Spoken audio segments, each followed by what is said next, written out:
Fortunatus and His Purse by Andrew Lang.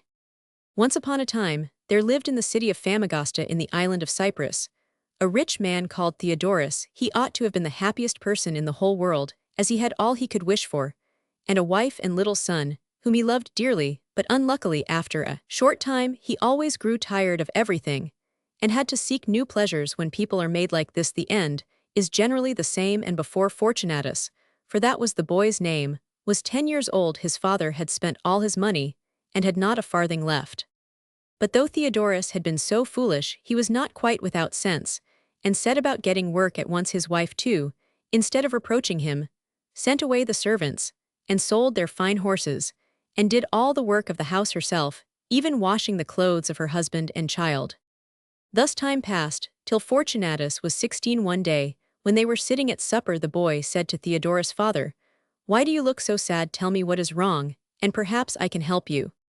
"Ah, my son, I have reason enough to be sad. But for me, you would now have been enjoying every kind of pleasure, instead of being buried in this tiny house."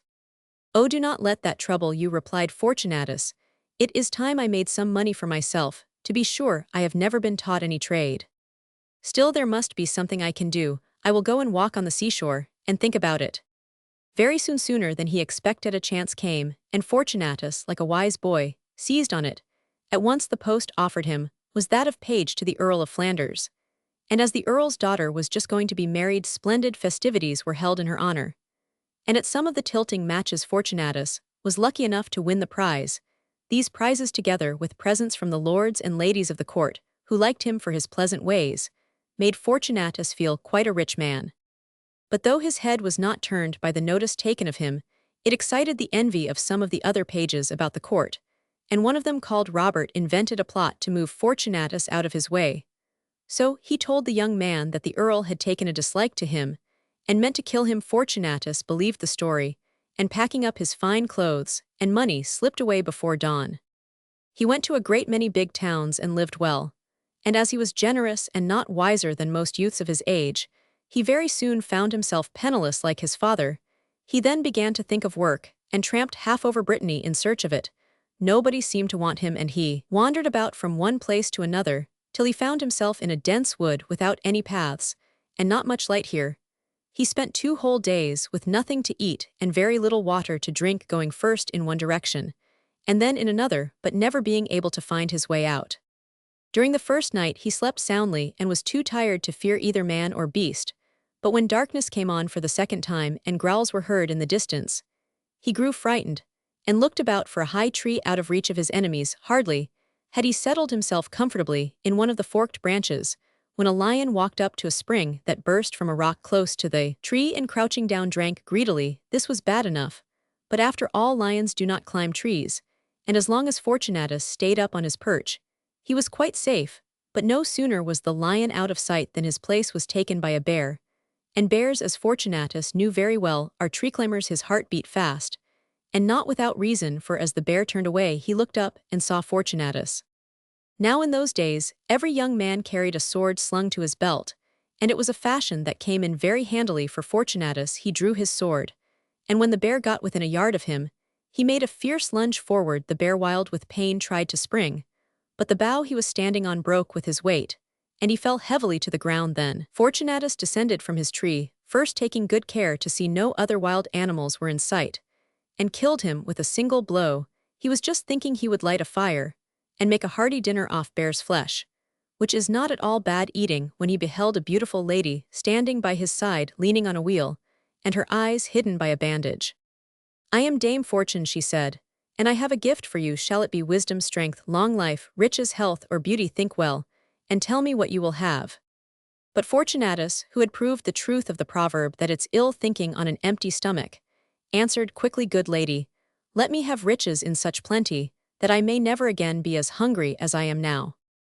And the lady held out a purse and told him he had only to put his hand into it, and he and his children would always find 10 pieces of gold, but when they were dead, it would be a magic purse no longer. At this news Fortunatus was beside himself with joy, and could hardly find words to thank the lady, but she told him that the best thing he could do was to find his way out of the wood, and before bidding him farewell pointed out which path he should take. He walked along it, as fast as his weakness would let him, until a welcome light at a little distance showed him that a house was near. It turned out to be an inn. But before entering, Fortunatus thought he had better make sure of the truth of what the lady had told him, and took out the purse, and looked inside. Sure enough, there were the 10 pieces of gold shining brightly. Then Fortunatus walked boldly up to the inn, and ordered them to get ready a good supper at once, as he was very hungry, and to bring him the best wine in the house. And he seemed to care so little what he spent that everybody thought he was a great lord, and vied with each other who should run quickest when he called.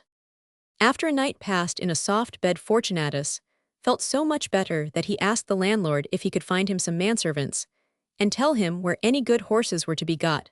The next thing was to provide himself with smart clothes, and then to take a big house where he could give great feasts to the nobles and beautiful ladies who lived in palaces round about. In this manner a whole year soon slipped away, and Fortunatus was so busy amusing himself that he never once remembered his parents, whom he had left behind in Cyprus. But though he was thoughtless, he was not bad-hearted.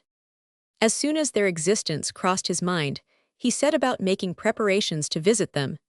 And as he was not fond of being alone, he looked round for some one older and wiser than himself to travel with him.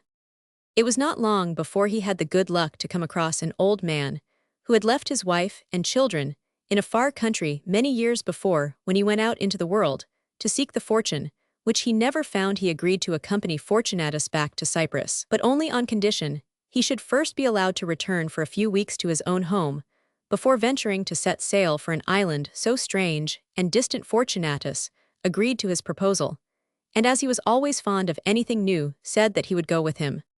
The journey was long, and they had to cross many large rivers, and climb over high mountains, and find their way through thick woods before they reached at length the old man's castle. His wife and children had almost given up hopes of seeing him again, and crowded eagerly round him. Indeed, it did not take Fortunatus 5 minutes to fall in love with the youngest daughter, the most beautiful creature in the whole world, whose name was Cassandra. "Give her to me for my wife," he said to the old man, "and let us all go together to Famagosta." So a ship was bought big enough to hold Fortunatus, the old man, and his wife and their 10 children, 5 of them sons, and 5 daughters. And the day before they sailed, the wedding was celebrated with magnificent rejoicings, and everybody thought that Fortunatus must certainly be a prince in disguise. But when they reached Cyprus, he learned to his sorrow that both his father and mother were dead. And for some time he shut himself up in his house, and would see nobody, full of shame at having forgotten them all these years. Then he begged that the old man and his wife would remain with him, and take the place of his parents. For 12 years Fortunatus and Cassandra and their 2 little boys lived happily in Famagosta. They had a beautiful house, and everything they could possibly want. And when Cassandra's sisters married, the purse provided them each with a fortune. But at last Fortunatus grew tired of staying at home, and thought he should like to go out and see the world again. Cassandra shed many tears at first when he told her of his wishes, and he had a great deal of trouble to persuade her to give her consent. But on his promising to return at the end of 2 years, she agreed to let him go. Before he went away, he showed her 3 chests of gold which stood in a room with an iron door, and walls 12 feet thick. "If anything should happen to me," he said, "and I should never come back, keep one of the chests for yourself, and give the others to our 2 sons. Then he embraced them all and took ship for Alexandria. The wind was fair, and in a few days they entered the harbor, where Fortunatus was informed by a man whom he met on landing that if he wished to be well received in the town, he must begin by making a handsome present to the Sultan. "That is easily done," said Fortunatus, and went into a goldsmith's shop, where he bought a large gold cup, which cost 5,000 pounds. This gift so pleased the Sultan that he ordered 100 casks of spices to be given to Fortunatus. Fortunatus put them on board his ship, and commanded the captain to return to Cyprus, and deliver them to his wife Cassandra. He next obtained an audience of the Sultan, and begged permission to travel through the country, which the Sultan readily gave him, adding some letters to the rulers of other lands, which Fortunatus might wish to visit. Filled with delight at feeling himself free to roam through the world once more, Fortunatus set out on his journey, without losing a day from court to court. He went astonishing everyone by the magnificence of his dress, and the splendor of his presence. At length he grew as tired of wandering as he had been of staying at home, and returned to Alexandria, where he found the same ship that had brought him from Cyprus lying in the harbor. Of course, the first thing he did was to pay his respects to the Sultan, who was eager to hear about his adventures. When Fortunatus had told them all, the Sultan observed, "Well, you have seen many wonderful things, but I have something to show you more wonderful still." And he led him into a room where precious stones lay heaped against the walls. Fortunatus' eyes were quite dazzled. But the Sultan went on without pausing and opened a door at the farther end. As far as Fortunatus could see, the cupboard was quite bare, except for a little red cap, such as soldiers wear in Turkey. "Look at this," said the Sultan. "But there is nothing very valuable about it," answered Fortunatus. "I've seen a dozen better caps than that this very day." "Ah," said the Sultan, "you do not know what you are talking about.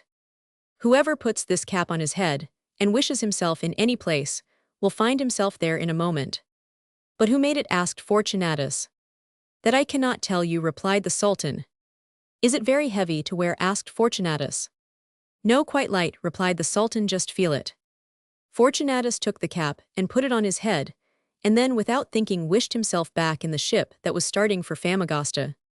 In a second he was standing at the prow, while the anchor was being weighed, and while the Sultan was repenting of his folly in allowing Fortunatus to try on the cap, the vessel was making fast for Cyprus. When it arrived, Fortunatus found his wife and children well, but the two old people were dead, and buried. His sons had grown tall and strong, but unlike their father had no wish to see the world, and found their chief pleasure in hunting and tilting in the main. Fortunatus was content to stay quietly at home, and if a restless fit did seize upon him, he was able to go away for a few hours, without being missed, thanks to the cap, which he never sent back to the Sultan. By and by he grew old, and feeling that he had not many days to live, he sent for his two sons, and showing them the purse and cap, he said to them, "Never part with these precious possessions. They are worth more than all the golden lands I leave behind me, but never tell their secret even to your wife or dearest friend. That purse has served me well for 40 years, and no one knows whence I got my riches." Then he died, and was buried by his wife Cassandra, and he was mourned in Famagosta for many years.